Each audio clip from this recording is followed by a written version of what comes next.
So this is going to be another movie review. This one's called Christine, 1983. The name of my first wife. I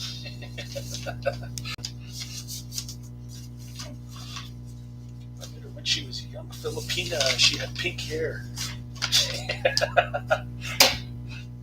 Lots of people around here have pink hair. What's up with that? Oh, then I got Farewell to Arms. There's another one. I started watching like first 5 minutes and it was terrible. Not a good sign. Some of these old movies, these lame straight movies, especially Ernest Hemingway. Didn't he do Cannery Row or something? Another horrible movie, Cannery Row. And last but not least, Father of the Bride.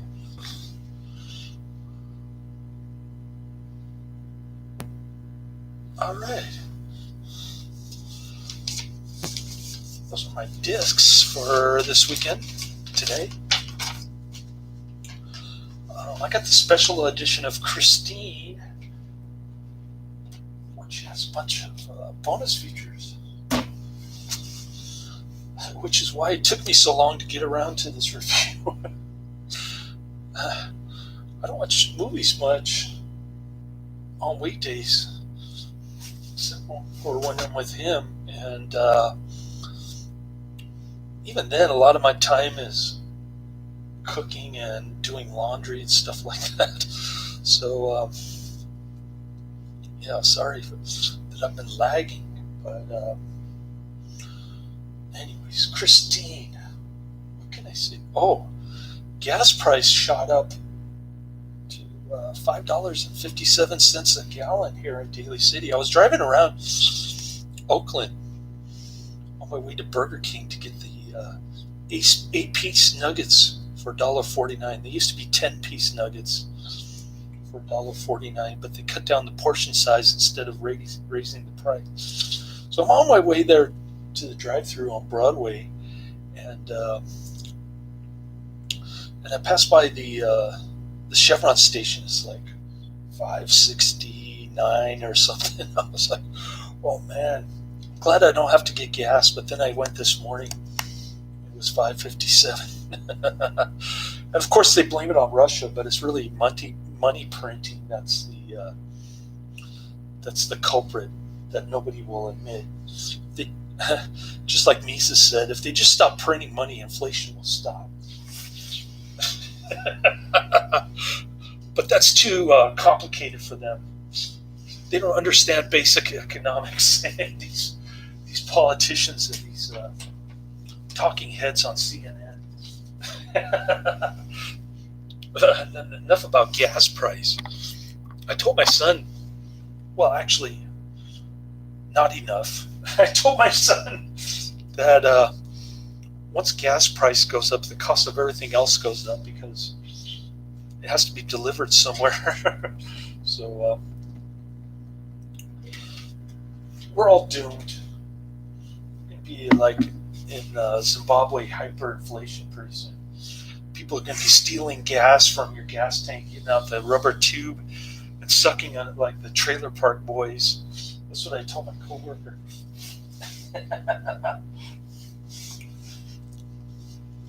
All right, I'm done with inflation and gas prices. Let's talk about the movie. I'm giving it 5 out of 5 stars. It surprised me. I seem to recall falling asleep at my friend's house during the 80s when it was played on cable. But then when I woke up, the scenes were different than what I just saw. I remember Christine going around doing a demolition derby when I woke up from my little nap while I was watching it. So maybe I was watching a different movie. I don't know. I'm confused now. I wish I could go in a time machine. But instead of going in the past, I go in the future 100 years so that I could find out which stocks accumulated the most. Then go back in my time machine and buy stocks.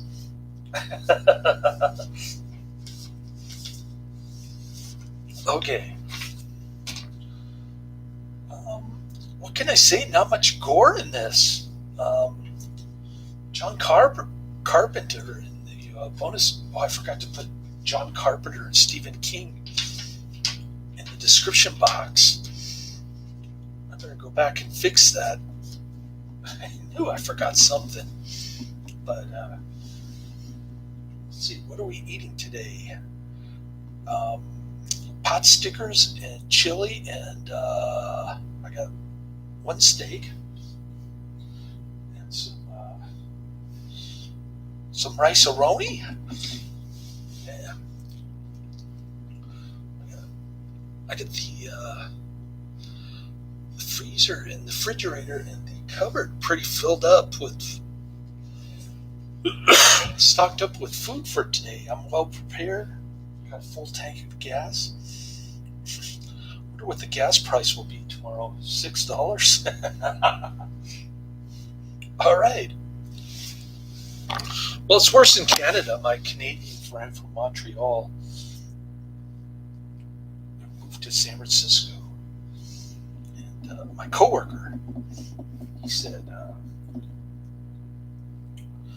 Canada it's $7 a gallon already. I don't know what it is in Australia, mates, but it's getting bad. Things are bad. Don't listen to Joe Biden. Remember Nancy Pelosi when she's going like this behind Joe Biden when when Joe Biden is talking about soldiers getting poisoned? She's like, I don't know what's wrong with her. I think she's drunk. But I guess I should talk about Christine. So let me start off by saying I'm not a George Thorogood fan. I've heard Bad to the Bone so many times. Superstar Billy Graham, the wrestler who took a lot of steroids back in the 80s. He was an NWA star.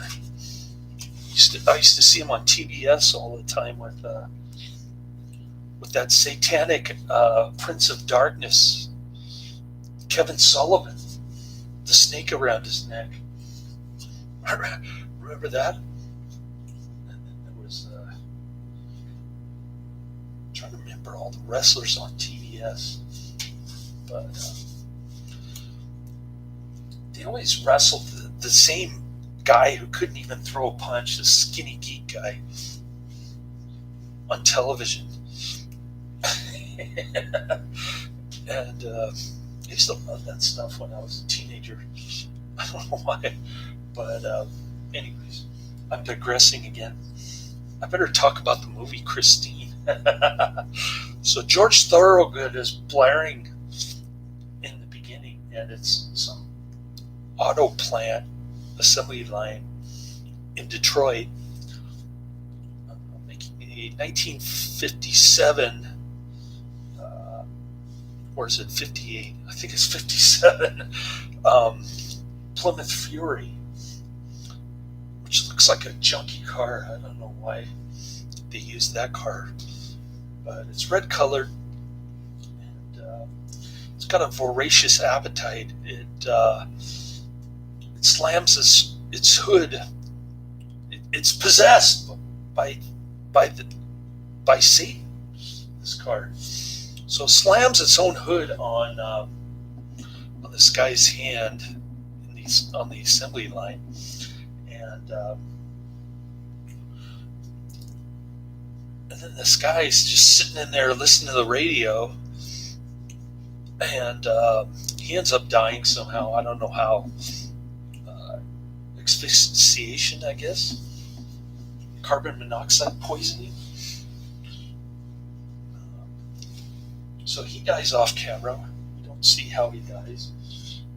There's not much gore in this, except for at the end when Arnie gets the glass shard in the stomach. That was pretty decent ending, I thought. And we We got the great John Carpenter Casio keyboard music. Um, Sound like Escape from New York or Halloween or something. It was good. Um, I enjoyed that. There's kind of a surfer music playing in it also that I enjoyed. It's got the wah wah pedal, that kind of thing. I like that. And this movie surprised me. Like I said, I could have sworn that I fell asleep at my friend's house when I was like 14 or something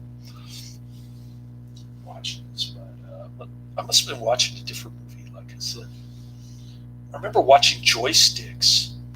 There, remember Joysticks?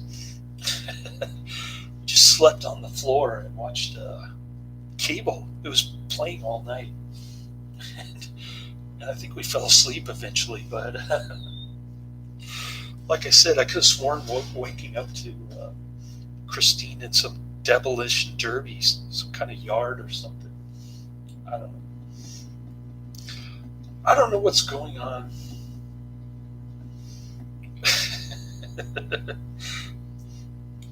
I was half asleep, so it's all a haze to me. But getting back to the movie, so flash forward to 1978, somewhere in California, and this nerd guy Arnie, who's socially unacceptable to everybody he comes across, is getting bullied by this buddy guy. Looks like John Travolta with long hair and mutton chop sideburns, even longer than mine. They go up to here. And so he's picking on Arnie at woodshop, and his jock friend. I don't know why the jock football player is friends with him.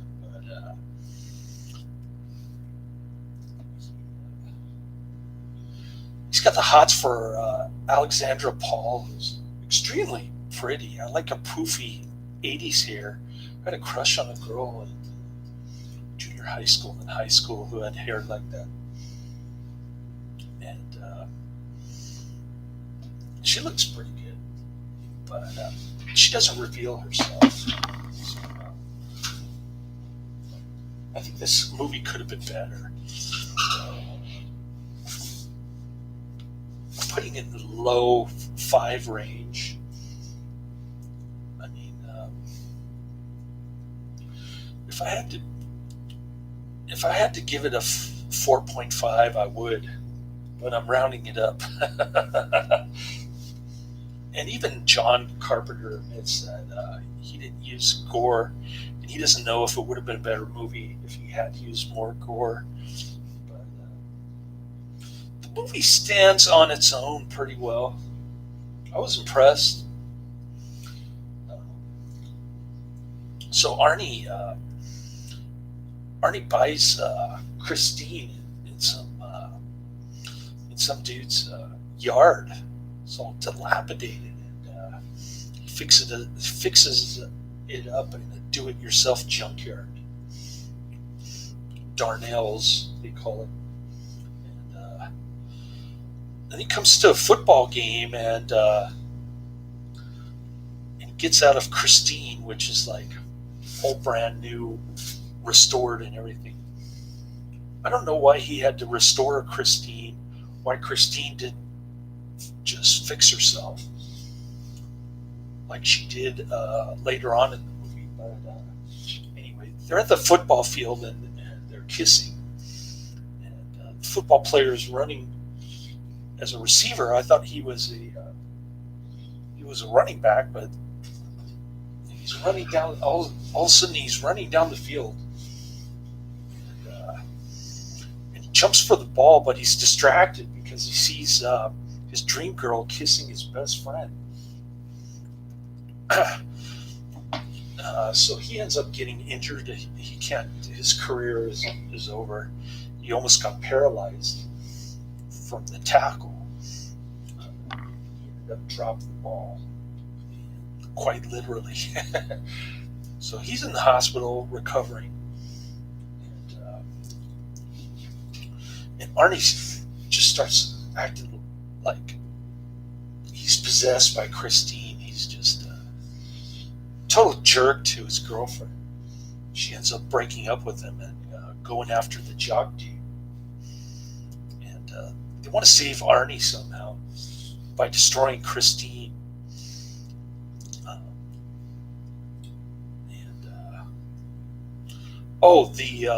The bullies. They go to the junkyard and they just start trashing Christine, but then Christine repairs herself. That's the famous scene where Arnie says, "Show me," and then the lights flash on. It goes, "Beow." Has a weird John Carpenter stereo sound. So now the jock and Alexandra Paul, looking pretty decent with their poofy hair. He calls her the prettiest girl in school. I think that's pretty accurate based on what I saw compared to the blondie in this one. They're always passing up the blondie for the more beautiful brunette in this one. So Christine starts going after the bullies, and there's a cool explosion. I showed my son of the gas station. That's huge. Yeah, that was one of the better explosions that I've seen in movies. That was decent. John Carpenter was on a low budget. I think he was less than $10 million on this, which is a lot of money back in the 80s, but still pretty low budget film. He used a bunch of actors, with the exception of a couple that I've never heard of. I never heard of Alexandra Paul until I saw this movie. But I'm liking what I see. And even the bonus features, she looks pretty good at age 40 or whatever. Like, age was kind to her, I think. But anyways, after all the bullies die, Christine runs them over. Although the buddy kill was off camera, I think again. Once again, another kill off camera. I don't know why John Carpenter did it like that. It gets an R rating, but it's just mostly potty mouth and that one glass shard scene. So pretty tame for a horror flick. I don't even think it's a horror flick, really. John Carpenter said it wasn't a horror flick, so I'm going to go with that. It's just about a possessed car, and it was much better than the Cars Who Ate Paris. Remember that one? So now all the bullies are dead, and now the jock and Alexandra Paul want to destroy Christine to save Arnie, but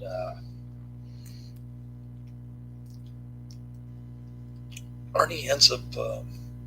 So the jock ends up scribbling on the hood with a knife or something.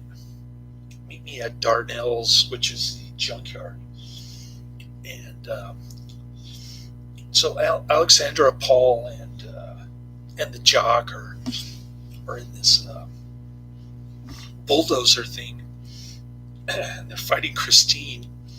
But Arnie's in the car. Wait a minute, I thought Arnie wasn't in the car during the all the previous kills.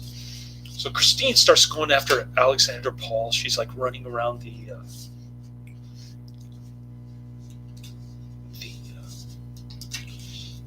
inside of the junkyard office, whatever. The inside of the junkyard garage where the cars park. And then the jock dude just crushes Christine. She can't regenerate fast enough. But Arnie dies because he flies through the window and he's got this glass shard in his abdomen or something. So he's dead. And pretty decent ending. I like how they did the music and the movie credits at the end. Even though I'm not a huge fan of George Thorogood, like I said, I like his song "Moving On Over" much better. I've heard that one 1,000 times and I never get sick of it. So, great flick overall. Like I said, I thought I was going to dislike it or give it a 3 out of 5 or something. But it exceeded my expectations. I'm glad I saw it. Laters.